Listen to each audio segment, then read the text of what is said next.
What does diving the Great Barrier Reef have to do with bodywork? Well, in this episode, I reveal powerful parallels between coral, fish, and the hidden patterns we uncover in the body, connections that can completely shift your results with clients. I share how to move beyond surface level anatomy and start sensing the deeper signals of trauma, injury, and release. Listen in to see your practice and the sea in a whole new light. Hello, friends. This is Lynn Schulte, and you are listening to the Birth Healing Summit podcast. We are here for meaningful conversations that will transform the way you work with pregnant and postpartum clients. Whether it is a new perspective, tool, or technique, you'll be able to implement it into your practice today. I invite you to sit back, listen with an open mind, and grab the golden nugget today's guest has to offer. Now let's get started. Hello, everybody, and welcome to this episode. And today I posted on social media that I was going to be doing this podcast. And today I'm going to be talking about the similarities between diving and bodywork. Now, for those of you that are divers, you're going to be like, oh, I get it. And for those of you that maybe aren't into diving, there's still some great highlights and concepts I'm going to be sharing that are important for you with your work with your clients. So let's start off. Now, I've known this association for years now that I've been diving, but I just got back from teaching in Australia, and I had the pleasure of spending 2 days diving the Great Barrier Reef, and it was beautiful. I dove it 30 years ago when I first learned to dive, and I have to say, doing the Great Barrier Reef as your very first dive was probably not the best because it set a really high bar and nothing has compared to it since. But going back 30 years later, I have to say it wasn't as bright and as brilliant of colors as I remember. There were some, but not as much as I remembered 30 years ago. However, the Great Barrier Reef, the amount of variety of its coral and the amount of fish on it was just incredible and unlike any place that I have dove. Now, there were other divers on the boat that said, oh, the Philippines is much better and so Indonesia might have some better spots, but in my experience, this experience of diving on the Great Barrier Reef was just absolutely phenomenal. And as I was on it, as I was down under doing diving and checking things out, I was like, oh, look, this is very similar to bodywork. So I wanted to share the connections and what I got as I was diving this time. So when you're diving, it's well, you're looking at, let's just talk about the landscape, okay? So you have the reef, and on the reef are corals, and there's all different kinds of corals. And there are hard corals that don't move, and there's soft corals that do move and wave as the water, the waves and the current move it. And so it's so fun to look at and see the moving coral in on the reef. And I just think they're more dynamic. They're fun to look at. You know, hard coral is just kind of like take a picture, but that correlates to our body. We have hard bones that aren't meant to, and I'm going to put this in quote, move.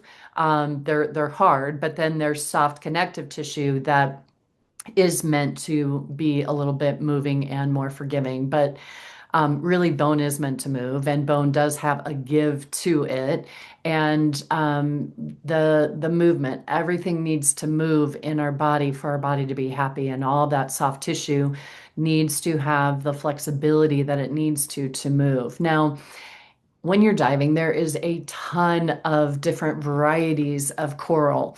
And I have to say, the Great Barrier Reef, I was just astounded at all the different types of coral. But even those different types of corals have types of species of coral. And my connection to that is, and I don't even know what the different types of corals are. I'm not, don't get into the terminology and the fish and all that, but um, each species of coral to me is similar to the types of issues that we find in the body, whether we have just stuck immobile tissue, whether we have trauma. There's all different types of trauma. There's all different types of birth injuries in the body. And within those birth injuries, we have all different kinds of it. Within trauma, we have little t trauma, we have capital T trauma. So the variety that we find on the core on the reef is the same of the variety that we find within the body. And we need to,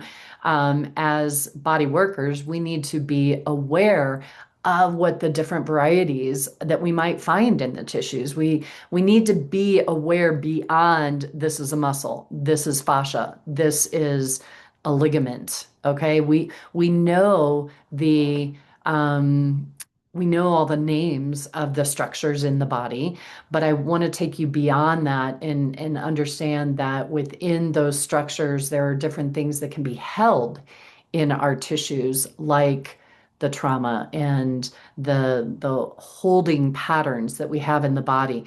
That is the next level of palpation skill, is not only knowing, oh, I'm on the sacrotuberous ligament, but it's putting your hand on a sacrum and going, oh, there's hardness in this sacrum. And oh, I just got that pit of the stomach feeling in my body, which is my signal that there's trauma being held in this sacrum. So I when we're diving, and I realized this too late, darn it, but after I was done, that I was really looking for Nemo's, the clownfish. And the clownfish are associated with a particular coral. It's a moving coral, and it's usually more white, pale yellow colored coral. And that's where you're going to find the clownfish. And, I'm looking around for clownfish. And had I known that I should have just been looking for that coral, then I would have been more successful in finding the clownfish. But the same goes for the response in our tissues. And so when we're feeling hardness in the bone and we're looking and we're feeling the bone and we feel a specific segment of that bone is extra hard, that's when we know that there's been an injury or impact needing our attention in that area of the body. So we need to be looking for the associations in the body, just like there's an association in the coral to certain fish being in there. And I have to say, oh my goodness, the brilliance of the little fishies. I mean, there were these bright violet colored fish that were almost iridescent in the looking, but they were so tiny. They were, gosh, just maybe 2 centimeters long, these fish, and they were stuck in this coral. And had I known more, I could have found more of those had I gone looking for more of that coral. But the if another correlation, another association that we might find in our body is injuries to the left lower abdomen or left lower extremity, might be associated with breech babies, with the heads being up underneath the right rib cage. I have found right lower abdominal fascia connected, tight tension in there, tightness associated with a left ankle fracture. So, understanding the diagonals in the body and understanding that, for me, when I get that ugh feeling in my gut, when I put my hand on a uterus and I feel that ugh in my gut, that's a trauma response in the body. That's what I am associating with trauma in those tissues. And then what also with, and the last analogy, guys, and I appreciate you humoring me here as I talk about these associations, but when you're diving, it's really important that you enjoy the microcosm of the coral and the fish, and you're looking at just, this certain area on the coral. But if you don't keep your attention out for the bigger stuff around you, you've got to look at your microcosm, your macrocosm, the bigger area around you. You're going to miss the shark swimming by you, or the sea turtle, or the eel that goes by. And so we need to have this when you're diving. It's important to be able to appreciate the microcosm on the coral and the macrocosm going on around you in the ocean. And that goes for the same when we're working in the body. We need to feel locally what we're feeling and sensing underneath our hands, but we also need to have a greater awareness to the macrocosm of the entire body and look for the connections that might be associated with the local issue that we're dealing with. So if we have, just like that ankle fracture, I was working on the left lower abdominal fascia and it just was not releasing. It wasn't letting go. It was resistant. And she mentioned, oh, I broke my ankle last year. And as soon as I put my hand on that ankle, the tissue started releasing. And that's the connections from the local to the distance. And so we have to have that awareness of local and more the microcosm and the macrocosm of the body, just like when you're diving. You got to keep your eye out for the bigger stuff walking around or swimming around you, but also enjoy what's happening in the microcosm of the coral and the reef. So I hope you enjoyed that.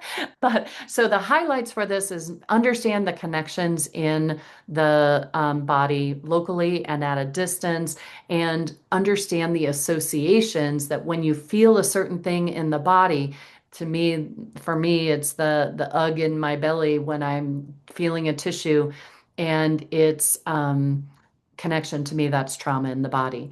Or when we feel a hardened bone, we know that that bone has been impacted, has an injury of some sort, and it needs releasing. So bone loves compression, you guys. Hardened bone loves compression. So figure out a way to compress that bone to help release it, to soften that bone. So anyway, I hope you found that fun. It was fun for me, reminiscing and thinking about all my dives over the years, and this greater experience on the Great Barrier Reef just last week.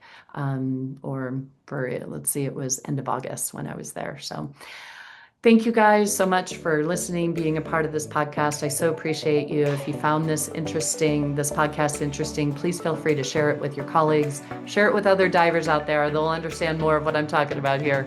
And I appreciate you guys. Here's to smoother bursts, faster recoveries, and working with the body in a way that helps to support healing. Take care, everybody. See you on the next episode. Bye-bye.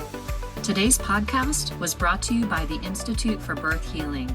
To discover more, visit instituteforbirthhealing.com. To claim $50 off of any online course, use coupon code PODCAST50 at checkout.